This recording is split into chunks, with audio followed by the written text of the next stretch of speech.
Hello learners, welcome to our channel Advis Pawan. I hope आप लोग सभी को अच्छे होंगे। आज हम लोग फिर एक नए वीडियो के साथ, जिसमें हमने कवर किया है क्लास 10 से रिलेटेड जो हमारे सेट 2 का मॉडल सेट जारी किया गया है Jharkhand council of education research and training की ओर से। मॉडल क्वेश्चन पेपर सेट 2, इसमें भी सेम उसी प्रकार से इंस्ट्रक्शंस हैं। टोटल क्वेश्चन नंबर 40 हैं और प्रत्येक क्वेश्चन 1 मार्क का है। और सबके आगे जो है आप लोगों को ऑप्शंस दिए जाएंगे और सब जो अप्रोप्रिएट आंसर है उसे आप लोगों को सेलेक्ट करना है। ठीक है, तो आइए हम लोग आगे बढ़ते हैं पैराग्राफ की ओर। ये स्क्रीन पर दिख रहा होगा आप लोगों को पैराग्राफ। ठीक है, क्या बोल रहा है? Read the following passage and answer the questions from 1 to 5। ठीक है, one of the greatest values of punctuality. ठीक है, आप लोगों को ये पता चल गया होगा कि ये जो पैराग्राफ है रिलेटेड, ये पंक्चुअलिटी से रिलेटेड पैराग्राफ है। ओके, तो greatest values of punctuality that it gives discipline to life. ठीक है, ये जो है लाइफ को डिसिप्लिन प्रदान करता है। फिर we have to get up in time, हमें सही समय पर उठना चाहिए। We have to do things at the appointed time, और जिस भी चीज़ के लिए जो समय निर्धारित किया गया है उसी समय पर हमें वो कार्य करना चाहिए। All this entail certain amount of sacrifice, और इन सब चीज़ों को पूरा करने के लिए, यानी सभी सब चीज़ों को आपको लोगों को समय पर करने के लिए, पूरा करने के लिए आप लोगों को कुछ ना कुछ सेक्रीफाइसेस करने पड़ते हैं, कुछ ना कुछ बलिदान देना पड़ता है। It dispels laziness and removes our take it easy attitude. ये क्या करता है एक्चुअली? पंक्चुअलिटी यदि हम लोग रखेंगे तो देखोगे कहीं ना कहीं हमें अपने लेजीनेस को छोड़ना पड़ेगा, उसे दूर करता है ये। और साथ ही साथ जो हम लोग बोलते हैं ना, एक मतलब हर चीज़ में देखोगे, जिसे हम लोग ठेठ भाषा में बोले तो कोढ़ियागिरी बोलते हैं। ठीक है, कि हम लोग आलसपन यदि ना दिखाएं तो वही है टेक इट ईजी एटीट्यूड। अरे करेंगे ना ऐसा करके, और वो करेंगे ना में कभी नहीं होता है। ए discipline person always get recognition and social acceptance. जो भी डिसिप्लिन पर्सन है, जो अनुशासन का पालन करता है, सभी कार्य अपने समय पर करता है, तो देखिएगा समाज में उसको एक अलग पहचान मिलती है, समाज उसे स्वीकार करता है। ठीक है, उसके उदाहरण प्रस्तुत करता है। He is wanted and appreciated, सबको उसे पसंद करते हैं और सबको उसकी प्रशंसा भी करते हैं। Therefore punctuality can make us socially acceptable people. इस प्रकार से हम कह सकते हैं कि यदि हम पंक्चुअल हैं तो इससे हमें सोसाइटी भी अच्छे से ग्रहण करती है। The virtue of punctuality, virtue means good quality, अच्छाई। ठीक है, तो पंक्चुअलिटी की अच्छाई क्या है? Is said to be the key to success. यदि हमें सक्सेस होना है किसी भी कार्य में, हमें यदि सफल होना है तो फिर हमें पंक्चुअल होना अनिवार्य है। Look at the great world leaders, आप उदाहरण ले सकते हो जो बड़े बड़े वर्ल्ड के लीडर्स हैं, विश्व प्रसिद्ध जो प्रमुख नेतागण हैं, who have achieved fame and success, जिन्होंने नाम शोहरत ये सब कमाया। पंक्चुअलिटी वॉज देयर हॉलमार्क, और इन सब के पीछे यदि कोई कारण रहा होगा तो वो ज़रूर अनिवार्य रूप से पंक्चुअलिटी ही रही होगी, यानी अनुशासन, नियम का पालन करना, सभी कार्य समय पर करना। तो ये था हमारा पैराग्राफ। आई होप आप लोगों को ये पैरा समझ में आ गया होगा। अब आइए हम लोग इसके क्वेश्चन आंसर सेक्शन में चलते हैं और इसके क्वेश्चंस को करते हैं। Who gets recognition and social acceptance. ठीक है, तो जाहिर सी बात है ये पंक्चुअलिटी के ऊपर पैराग्राफ है। तो हु गेट्स रिकॉग्निशन, किसे पहचान मिलती है, एंड सोशल एक्सेप्टेंस, और समाज उसे स्वीकार करता है। ए person who is not discipline, जो नॉट डिसिप्लिन है बोल रहा है तो ये तो नहीं होगा। नेक्स्ट ऑप्शन देखते हैं, ए पर्सन हु इज़ डिसिप्लिन, ये सही लग रहा है। अगला देखते हैं, ए पर्सन हु सेक्रीफाइसेस, जो बलिदान देता है। पर्सन हु इज़ लेजी, ये तो एकदम नहीं होगा। ठीक है, तो राइट आंसर अप्रोप्रिएट आप लोगों को लग रहा है ऑप्शन नंबर बी। ठीक है, option number B is the right answer. A person who is discipline, जो पर्सन डिसिप्लिन है वही जो है रिकॉग्निशन पाता है और साथ ही साथ सोशल एक्सेप्टेंस भी पाता है। ठीक है, कौन सा पर्सन? जो कि डिसिप्लिन है। Question number 2, one word for take it easy attitude. Take it easy attitude के लिए एक शब्द आप लोगों को सेलेक्ट करने बोल रहा है। जो शब्द आप लोगों को दिए गए हैं, सेफ, लेस, काम, केयरफुल, तो इसमें जो सबसे अप्रोप्रिएट है टेक इट इजी कहने का मतलब क्या? आलसपन टाइप से, तो ये देखिए लेजीनेस। ठीक है, तो ये less right answer option number B. Question number 3, advantage of punctuality is. Punctuality का एडवांटेज बोल रहा है। एडवांटेज मीन्स होता है फायदा। It makes life discipline, it makes life easy, it makes life great, it makes life valuable. ठीक है, तो सभी ऑप्शंस तो सही लग रहे हैं, लेकिन फिर भी हमें क्या करना है, आप लोगों को इसमें एक अप्रोप्रिएट चुनना है। तो जैसा कि पैराग्राफ है, it makes life discipline, paragraph में भी आप लोगों को दिया गया है। ठीक है, it gives discipline to life, ये देखिए यहाँ पर है, तो यहीं से हमने इस आंसर को सही चुन लिया। ठीक है, it makes life discipline. Question number 4, punctuality is considered as a symbol of, punctuality जो है इसे माना जाता है सिंबल ऑफ क्या, world leaders, great saint, lazy people, none of the above. तो चैप्टर में हमने पढ़ा वर्ल्ड लीडर्स से रिलेटेड, ठीक है, कि वर्ल्ड लीडर्स इससे रिलेटेड है ये पंक्चुअलिटी। पैराग्राफ में भी आपने देखा होगा, look at the great world leaders, देखिए यहाँ पर आया है, who have achieved fame and success, ठीक है, जिन्होंने नाम शोहरत ये सब कमाया, किस लिए, पंक्चुअलिटी के चलते, तो इसलिए right answer is world leaders. Question number 5, synonym for goodness, synonym होता है समानार्थी शब्द। ठीक है, तो समानार्थी शब्द होगा इंटेल, रिकॉग्निशन, वर्च्यू, की। ठीक है, right option is option number C, that is virtue. ठीक है, आप लोगों का पैराग्राफ में भी आया होगा ये वर्ड, देखिएगा, all this entails certain amount of sacrifice, it dispels laziness, removes our take it easy attitude, a disciplined person always gets recognition and social acceptance, he is wanted and appreciated, therefore punctuality can make us socially acceptable people, the virtue। ठीक है, ये देखिए यहाँ पर virtue word आया है, तो इसीलिए ये राइट आंसर होगा गुडनेस का वर्च्यू सिनोनिम है, यानी समानार्थी शब्द। Now come to the next passage, read the passage given below and answer the question 6 to 10। Papaya is the healthiest fruit, आप लोगों को ये चैप्टर जो है पपाया से रिलेटेड है। ठीक है, पपाया का मतलब होता है, आपने खाया भी होगा, इसकी सब्जी खाई होगी, या पका हुआ भी खाया होगा, ये पपीते को कहा जा रहा है पपाया। ओके, तो papaya is the healthiest fruit with a list of properties that is long and exhaustive.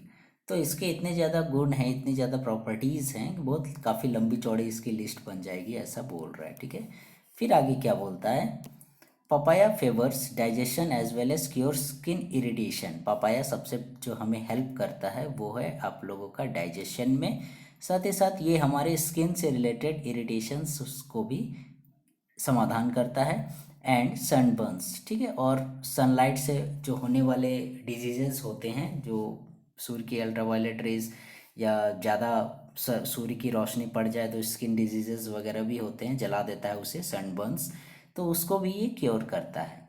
You can much on it as salad, have it cooked और बॉइल्ड और जस्ट ड्रिंक। हम लोग देखो इसे हर एक रूप में ले सकते हैं, किस रूप में ले सकते हैं बोल रहा है, हम लोग इसे सलाद के रूप में ले सकते हैं, या फिर कुक्ड खाना बनाने टाइप का बना के भी, या फिर बॉईल करके भी हम लोग इसे खा सकते हैं, या फिर जस्ट ड्रिंक करके इसका सूप टाइप का या मिल्क शेक टाइप का बनाकर भी पी सकते हैं, और juice. The most important of this virtues is the protein digestion enzyme, और इन सबसे भी ज़्यादा जो है इसकी quality, that is protein digesting enzyme in the milky juice, ये सबसे बड़ी क्वालिटी।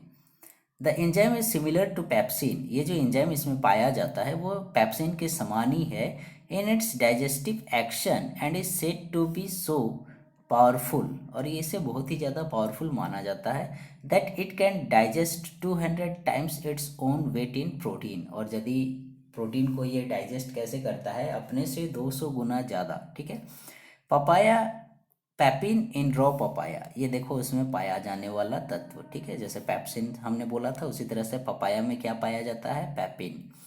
ये पैपिन इन रॉ पपाया ने कच्चा पपीता में, makes up for the deficiency of gastric juice and fights excess of unhealthy mucus, ये दूर करता है अनहेल्दी म्यूकस को, और साथ ही साथ जो हमारे पेट में जो गैस्ट्रिक जूस वगैरह बनता है इसका भी समाधान करता है, इसे भी समाप्त करता है। The stomach and intestinal irritation, साथ ही साथ पेट को एक तरह से बोलिए तो ठंडा रखना, और इंटेस्टाइन इरिटेशन जो आंत से संबंधित समस्याएं होती है उसे भी ये खत्म करता है। The ripe fruit if eaten regularly, और यदि आप पका हुआ पपीता रेगुलरली खाते हैं तो क्या करता है, corrects habitant constipation, bleeding piles and chronic diarrhoea. ठीक है, इन सब चीज़ों को भी, पाइल्स की समस्या, डायरिया की समस्या, कॉन्स्टिपेशन, अपच वगैरह जो होता है, ये सब की समस्या को, गैस वगैरह की समस्या को भी ये दूर करता है। ठीक है, तो कुल मिलाकर ये देखा जाए तो बोला जा रहा है कि पपाया जो है हमारे हेल्थ के लिए बहुत ही लाभदायक है। तो आइए फिर अब इसके क्वेश्चन आंसर्स को पूरा करते हैं। इस पैसेज से रिलेटेड जो क्वेश्चन आंसर्स दिए गए हैं, the passage is about health and papaya, ripe papaya, eating papaya, properties of papaya. Right option हो जाएगा आप लोगों का option number A, that is health and papaya, क्योंकि पपाया से रिलेटेड और हेल्थ से रिलेटेड इसमें बातें की जा रही हैं। Question number 7, choose an option which is not true about papaya. इसमें देखिएगा, ध्यान दीजिएगा, नॉट ट्रू बोल रहा है, जो सही नहीं है। इट हेल्प्स इन डाइजेशन, ये तो सही है। इट क्योर्स स्किन इरिटेशन, ये भी सही है। इट इज़ हेल्दी, ये भी सही है। इट फेवर्स सनबर्न, ये भी सही है। तो चारों ऑप्शन सही हैं। ठीक है, ये क्वेश्चंस में हो सके ऑप्शंस डालने में मिस्टेक किया गया होगा, लेकिन फिर भी हम लोगों को जो आंसर पैराग्राफ में मिल रहे हैं, आप लोग देखिएगा, डाइजेशन देखिए मिल रहा है, क्योर्स स्किन इरिटेशन भी मिल रहा है, सनबर्न्स भी मिल रहा है। ठीक है, तो ये तीनों चीज़ हम लोगों को मिल रहा है। कौन से तीनों चीज़? डाइजेशन हो गया, इरिटेशन हो गया, सनबर्न हो गया। इट इज़ हेल्दी तो है, लेकिन ये मिल नहीं रहा है। ठीक है, पैराग्राफ में नहीं दिया गया है, तो हमें तो पैराग्राफ को लेकर ही चलना पड़ेगा। तो इसलिए हम लोग इसका ऑप्शन नंबर सी को करेक्ट मानेंगे। ठीक है, इट इज़ हेल्दी को, हालांकि ये हेल्दी है, लेकिन फिर भी हमें उसे मानना पड़ेगा, क्योंकि इस डाइजेशन, इरिटेशन और सनबर्न जो है ये प्रॉपर लिखा हुआ है। ठीक है, question number 8, papaya can be eaten as. Papaya हम लोग खा सकते हैं सलाद के रूप में, कुक्ड पका के, या फिर बॉइल्ड सिझा के, ऐसा करके, या तो देखिएगा हम लोग सभी तरह से खा सकते हैं। तो right answer is option number D, that is all of the above. ठीक है, सभी प्रकार से, हर प्रकार से जूस बना के, मिल्क शेक बना टाइप का बना के हम लोग पपाया का यूज़ कर सकते हैं। Question number 9, what is found in raw papaya. ठीक है, रॉ पपाया में क्या पाया जाता है? Which helps to cure intestinal irritation. आंत से संबंधित समस्याओं को समाधान के लिए पपाया में कौन सा तत्व पाया जाता है? पैप्सिन हो गया, पैपिन हो गया, both A and B, protein, ये हो गया। ठीक है, तो हमने देखा था कि पपाया में क्या पाया जाता है? पैपिन तत्व पाया जाता है। Okay, question number 10, what happen when one Yeats ripe papaya regularly. जब कोई जो है रेगुलरली पका हुआ पपीता, राइप पपाया का सेवन करता है, तो इट करेक्ट्स हैबिटेंट कॉन्स्टिपेशन, ये सही है। इट हील्स ब्लीडिंग पाइल्स, ये भी सही है। इट हील्स क्रोनिक डायरिया, ये भी सही है। ठीक है, तो इसका राइट आंसर होगा option number D, all of the above, क्योंकि ये सारी समस्याओं को दूर करता है। Okay, come to the next question, question number 11, there is a letter for you. Letter क्या बोल रहा है? एज्यूम योरसेल्फ एज सुनीता और सुरेश। आप सुनीता या सुरेश हो। Write an application to the headmaster of your school. आपको अपने स्कूल के हेडमास्टर को एक लेटर लिखना है, एप्लीकेशन लिखना है, asking him to make books available in the school library, जिसमें आपको उनको बोलना है कि आपके हो सके लाइब्रेरी में किताबों की कुछ सीमित संख्या होगी, या कम नंबर में आपके बुक्स होंगे लाइब्रेरी में, प्रॉपर नहीं होगा, जिससे कि आप उसका उपयोग पूरी तरह से नहीं कर पाते होगे। तो वैसी चीज़ से रिलेटेड आप लोगों को ज़्यादा बुक्स अवेलेबल कराने के लिए एप्लीकेशन लिखना है। Complete the formal letter by choosing suitable given option. ठीक है, तो नीचे जो ऑप्शंस दिए गए हैं 11 से 15 के लिए, ये देखिए 11, 12, 13, 14, 15, ये जो ऑप्शंस दिए गए हैं, इन्हीं ऑप्शंस को यहाँ पर फिल करना है। तो देखिएगा, सबसे पहले क्या बोल रहा है? टू के बाद हम लोग जिसको लेटर लिखते हैं उसका हम लोग जिक्र करते हैं।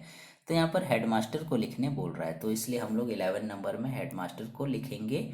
और कौन सा हेडमास्टर रहेगा? द हेडमास्टर, देखिए, फिर स्मॉल द हेडमास्टर कॉमा, फिर द हेडमास्टर कॉमा। तो right answer is option number D, the headmaster, और उसके बाद कॉमा। ठीक है, यहाँ पर आ जाएगा the headmaster,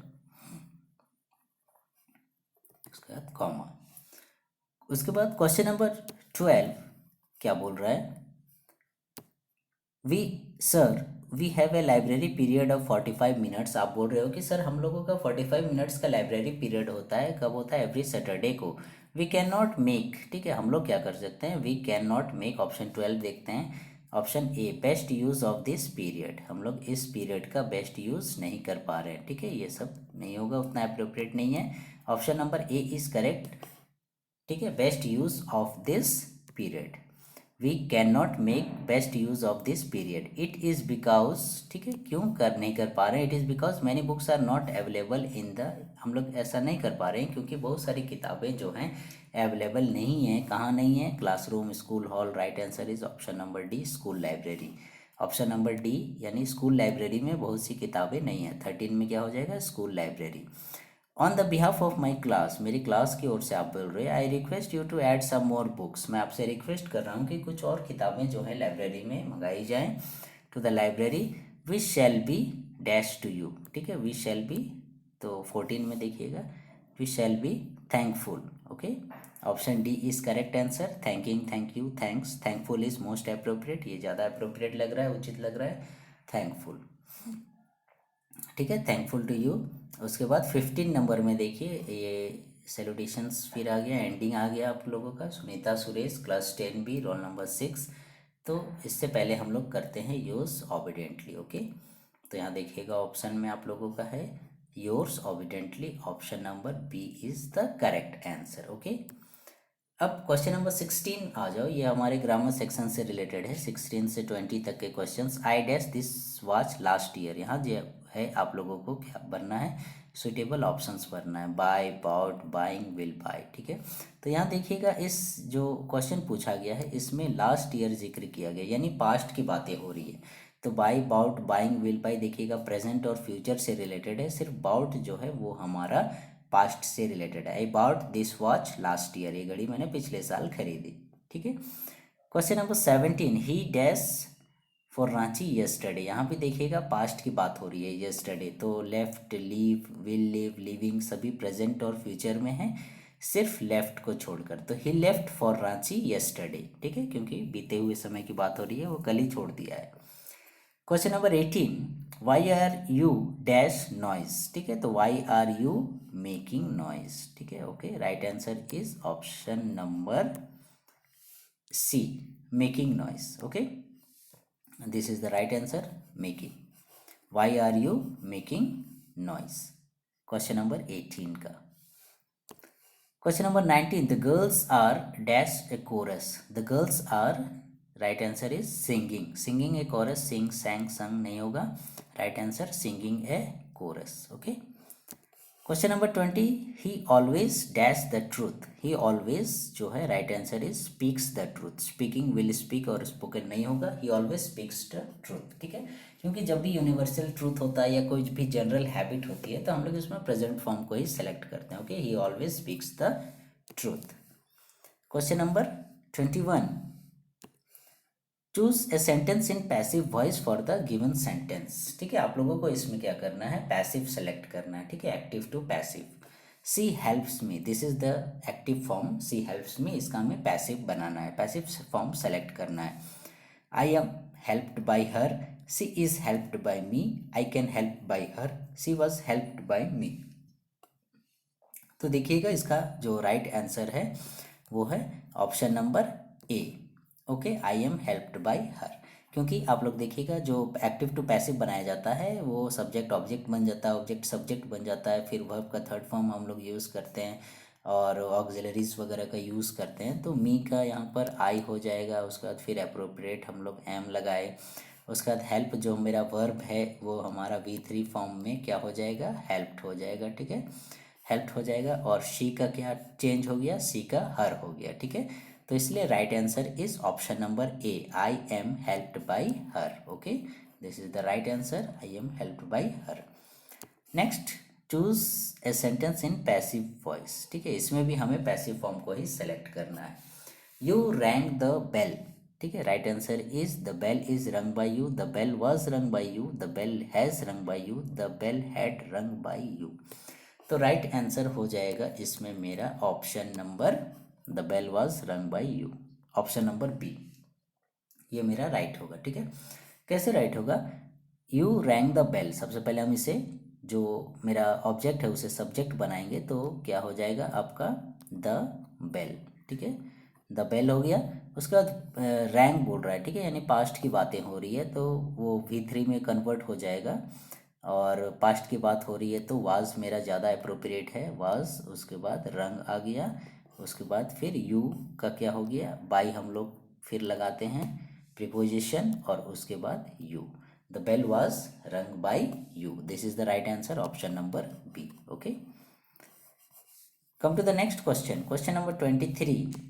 fill in the blanks with choosing suitable modal. देखिए अब मॉडल हमें सेलेक्ट करना है। आई कम इन मैडम, ठीक है, तो जब भी इस प्रकार से कम इन मैडम बोल रहे हैं, दैट मीन्स क्या, परमिशन मांग रहा है, तो परमिशन के लिए मे सबसे ज़्यादा अप्रोप्रिएट होता है। May I come in sir, may I come in madam, may I go out madam, इस प्रकार से। Okay, option number C is the most suitable. Next question, read the extract given below and answer the question that follow. ठीक है, अब हमें ये देखिएगा text book का पैसेज यहाँ पर दे रहा है और जिसको पढ़ने के बाद हमें क्वेश्चंस को सॉल्व करना है। ठीक है, और ये देखिएगा आप लोगों को पता चल जाएगा किस चैप्टर से है ये। The house the only one in the entire valley set on the crest of a low hill. जाहिर सी बात है आप लोगों को पता चल गया होगा, ये जो घर है एक जो क्रेस्ट है, छोटी पहाड़ी है, उसकी चोटी पर स्थित है। और from this height one could see the river, और इस हाइट से जो है वहाँ से रिवर को देख सकते हैं। And the field of ripe corn, और जो फसल पकी हुई है वहाँ से खेतों को देख सकते हैं। डॉटेड विद द फ्लावर्स, फूल वगैरह खिले हुए हैं उन पौधों में। That always promised A good harvest, जो ये प्रॉमिस कर रहे हैं कि अच्छी फसल होगी। The only thing the earth needed was a good downpour और एटलीस्ट ए सावर। सिर्फ एक ही चीज़ की आवश्यकता है और वो क्या है, हल्की सी वर्षा की। डाउनपोर और एटलीस्ट ए सावर। तो देखिएगा ये जो है आप लोगों का लेंचो आपको याद आ रहा होगा। ठीक है, हमारा हीरो लेंचो से रिलेटेड है ये चैप्टर। ठीक है, रिलेटेड टू गॉड, ये हमारा चैप्टर का नाम हो गया। ठीक है, ए लेटर टू गॉड से रिलेटेड ये चैप्टर है जो कि लेंचो से संबंधित है, जिसमें वो वर्षा की बहुत ही प्रतीक्षा कर रहा था, याद कीजिए, और वर्षा इतनी ख़राब होती है कि उसकी पूरी फसल बर्बाद हो जाती है। वही तो खैर वो तो स्टोरी है, हमें क्वेश्चन क्या पूछ रहा है वो देखते हैं।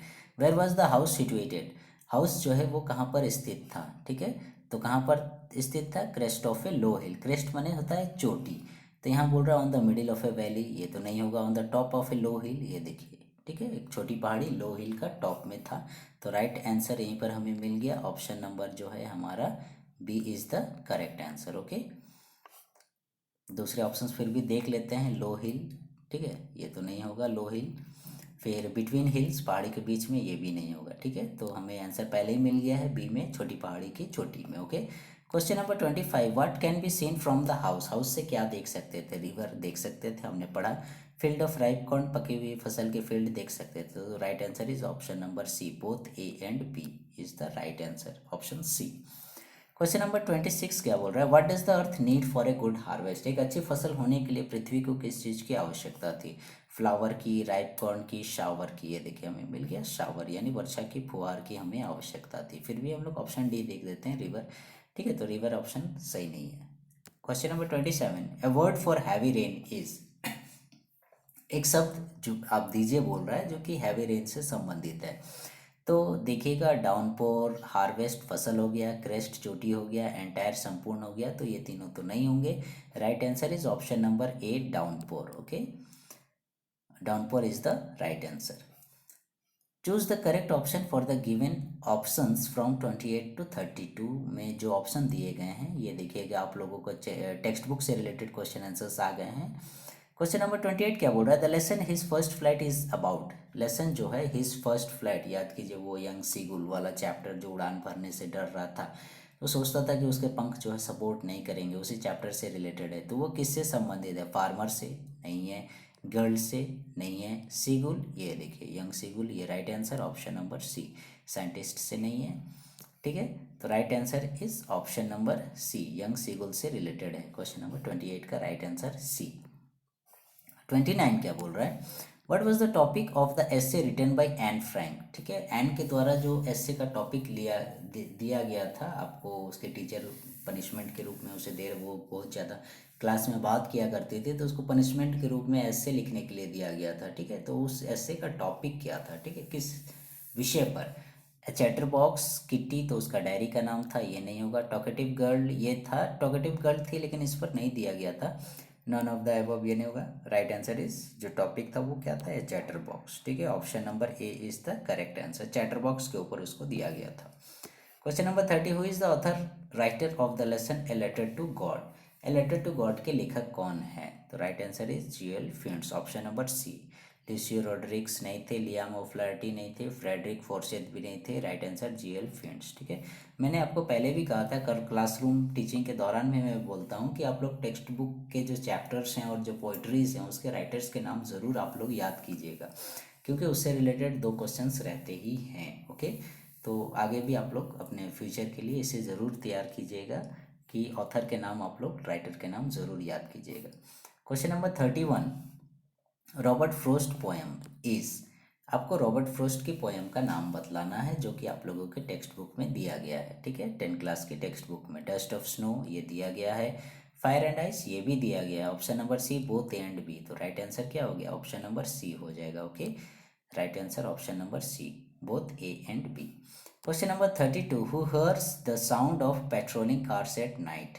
ठीक है, रात में who hears the sound of patrolling cars. ठीक है, रात में पेट्रोलिंग कार के साउंड को कौन सुनता है? ठीक है, leopard, hyena, tiger, lion, right answer is tiger. ठीक है, वो कौन सी चैप्टर से लिया गया है आप लोगों का? ए टाइगर इन द जू से लिया गया है। ठीक है, तो right answer is tiger, option number C. फिर क्या बोलता है? Read the extract given below and answer the question that follow from 33 to 35। फिर एक अगेन पोएट्री का पैसेज दिया गया है, देखिए। He stalks in his vivid stripes the few steps of his cage on pads of velvet quiet in his quiet reach. ठीक है, ये टाइगर इन द जू से रिलेटेड आप लोगों का पोएट्री दिया गया है। क्या बोल रहा है? ही stalks in his vivid strips. ठीक है, आप देखिएगा जो भी हमारा टाइगर रहता है, ठीक है, तो टाइगर के जो बॉडी रहती है उसमें देखिएगा बहुत तरह के स्ट्रिप्स रहते हैं। सपोज यही हमारा टाइगर है, मान लीजिए, उतना अच्छे से तो नहीं बना लेकिन फिर भी मान लीजिए ये टाइगर है, तो इसके बॉडी में देखिएगा इस तरह से स्ट्रिप्स रहते हैं। ठीक है, तो ये स्ट्रिप्स को बोल रहा है विविड स्ट्रिप्स। ठीक है, तो यही स्ट्रिप्स हैं। ठीक है, ये विविड स्ट्रिप्स हो गया। स्टाक्स माने हुआ चलना, ये जो पैरों से अपने चलता है ये चलना हो गया। ठीक है, तो ये अपने चल रहा है अलग अलग धारियों को लेकर। The few steps of his cage, आप देखिएगा इसका एक पिंजड़ा बना होता है। ठीक है, तो ये अपने पिंजड़े के दूरी को ही तय करता है, यहाँ से यहाँ जाता है फिर वापस यहाँ से यहाँ आता है, इस प्रकार से वो दूरी को इसी डिस्टेंस में वो कवर करता है। और जंगल में क्या होता है? वो फ्री घूमता है, मतलब कितना दूर चला जाए उससे कोई पता नहीं चलता है। ठीक है, लेकिन यहाँ पर क्या होता है? आपको पिंजड़े में ही घूमना है। On pads of velvet quiet in his quiet rage, rage मैंने होता है गुस्सा, ये क्या है? अपने गुस्से को दबाए हुए, क्योंकि यहाँ पर जो भी आदमी वगैरह खड़े हैं इसको देखने के लिए गए हैं। ठीक है, ये जो आदमी लोग गए हैं ये उन लोग को कुछ कर नहीं पा रहा है, और मजाल है आप जंगल में किसी टाइगर के पास चले जाओ तो ये अपने गुस्से को दबाए हुए और अपने लेंथ, पिंजड़े के लेंथ को खाली नापता रहता है। ठीक है, तो उसी से रिलेटेड है ये पैराग्राफ, आप लोगों को आई होप समझ में आ गया होगा ये पैरा भी। देखते हैं क्वेश्चन क्या बोलता है। हु कंपोज दीज लाइन्स, कौन लिखा है? ठीक है, यानी इसके राइटर कौन है? तो ए टाइगर इन द जू के राइटर हैं लेस्ली नॉरिस। ठीक है, Walt Whitman, Caroline Wells, John Berryman नहीं है, Leslie Norris is the right answer. Who compose this lines? Leslie Norris.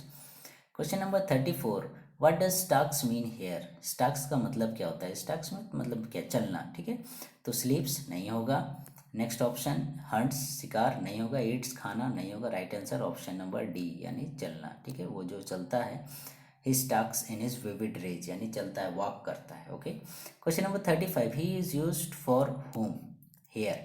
यहाँ ही वर्ड किसके लिए आया इस पोएट्री में? ठीक है, ही स्टाक्स बोल रहा है ना, तो ही कौन बोल रहा है? तो अभी हमने देखा टाइगर के लिए बोला जा रहा है, ही वर्ड आया है तो टाइगर के लिए। राइट आंसर ऑप्शन नंबर ए, लेपर्ड नहीं, लायन नहीं, बियर भी नहीं। ठीक है, ये सब नहीं होंगे। राइट आंसर है ऑप्शन नंबर ए, टाइगर। ओके, क्वेश्चन नंबर 36 क्या बोल रहा है? Choose the correct option for the given questions from 36 to 40, 36 to 40 के लिए। ठीक है, अब ये हमारा देखिएगा जो सप्लीमेंट्री बुक है उससे रिलेटेड क्वेश्चंस पूछे जा रहे हैं यहाँ पर। Which of the given character is not in the story A Triumph of surgery. A Triumph of surgery आपने फर्स्ट चैप्टर पढ़ा होगा, जो ट्रिक्की से रिलेटेड है। ट्रिक्की एक डॉग था, छोटा कुत्ता, जो कि ओवरफेड होने के चलते, अत्यधिक खाने के चलते और एक्सरसाइज नहीं करने के चलते बीमार पड़ जाता है। तो उस चैप्टर में इनमें से कौन सा पात्र नहीं है? जेम्स हैरियट ये तो था भाई, डॉक्टर था। ओसाबेल ये नहीं था। मिसेस पम्फ्री ये तो डॉग की मालकिन थी, और ट्रिकी डॉग तो था ही था। तो right answer is option number B, क्योंकि हमें पूछ क्या रहा है कि इनमें से नॉट इन द स्टोरी नहीं था। तो right answer option number B, that is ऑसबल। Okay, question number 37, what was the cause of Tricki's ailment? Tricki की बीमारी का क्या कारण था? ट्रिकी एलिमेंट मीन्स क्या होता है? परेशानी, बीमारी। ट्रिकी की बीमारी का क्या कारण था? ओवर ईटिंग, ये तो था। लैक ऑफ एक्सरसाइज यानी एक्सरसाइज की कमी, ये भी था। तो राइट आंसर हो गया हमारा option number C, both A and B. ठीक है, क्योंकि वो ज़्यादा खाता भी था और बहुत कम एक्सरसाइज भी करता था, इसलिए राइट आंसर क्या हो जाएगा? Option number C, both A and B. Question number 38, who was Anil in the story the thief story? आपने पढ़ी होगी चोर की कहानी द थीफ स्टोरी। तो इस स्टोरी में आपको पूछ रहा है कि अनिल कौन था। ठीक है, तो अनिल कौन था? अनिल जो है एक रेसलर था, एक मैगजीन राइटर था, लॉक मेकर था या साइंटिस्ट था? ठीक है, तो राइट आंसर इस, वो क्या करता था? अनिल मैगजीन के लिए लिखा करता था और उससे जो थोड़ी बहुत आमदनी होती थी या जो भी पैसे आते थे उन पैसों को वो खर्च किया करता था। तो magazine writer. Okay, question number 39, who has written the story the thief story? The thief story जो स्टोरी है ये किसके द्वारा लिखी गई है? Ruskin Bond, O Henry, H G Wells? Right answer is option number A, Ruskin Bond के द्वारा लिखी गई है। Okay, next question, question number 40 and this is the last question, what is Hari Singh a fairly successful hand? ठीक है, the thief story में ये word आया है, वो हरी सिंह जो था वो फेयरली सक्सेसफुल हैंड था उसका, मतलब सफल हाथ जिसको बोलते हैं, वो क्या चीज़ में था? बहुत माहिर, जिसका कहने का मतलब फेयरली सक्सेसफुल हैंड कहने का मतलब उस क्षेत्र में पूरा माहिर, पूरा तेज। तो कुकिंग में था, खाना बनाने में ये तो नहीं होगा क्योंकि याद कीजिए उसे खाना बनाने नहीं आता था। उसने जब अनिल के लिए खाना बनाया तो अनिल ने उस खाना को कुत्तों को दे दिया था। बोरोइंग मनी, मनी पैसे निकालने में। रॉबिंग, चोरी करने में। ठीक है, तो ये राइट आंसर हो गया हम लोगों का, क्योंकि वो चोर है, स्टोरी चैप्टर का नाम ही है थीफ स्टोरी। ठीक है, तो रॉबिंग, रॉब मैंने क्या, रॉबरी से बना है रॉबिंग यानी चोरी करना। ठीक है, this is the right answer. तो these are the 40 important questions of model set 2 of the subject English. ठीक है, जो कि जारी किया गया है आप लोगों का Jharkhand council of education research and training की ओर से। ये 40 इंपॉर्टेंट क्वेश्चंस आई होप आप लोगों को समझ में आ गए होंगे। ठीक है, for the next video please stay connected with our channel Advis Pawan. ठीक है, और आप लोगों को जो भी समझ में नहीं आया होगा या कुछ भी उस तरह से डाउट होगी तो ज़रूर आप लोग कमेंट सेक्शन में उस चीज़ को मेंशन कीजिएगा। और फर्स्ट सेट का भी हमने बनाया है वीडियो, आपने ज़रूर देखा होगा। तो आप लोग इस चीज़ को भूलिएगा नहीं, और यदि भूल गए होंगे तो ज़रूर इसे भी देख लीजिएगा। ओके, और ये था हम लोगों का सेट 2 का practice set. Okay, so learners, thank you.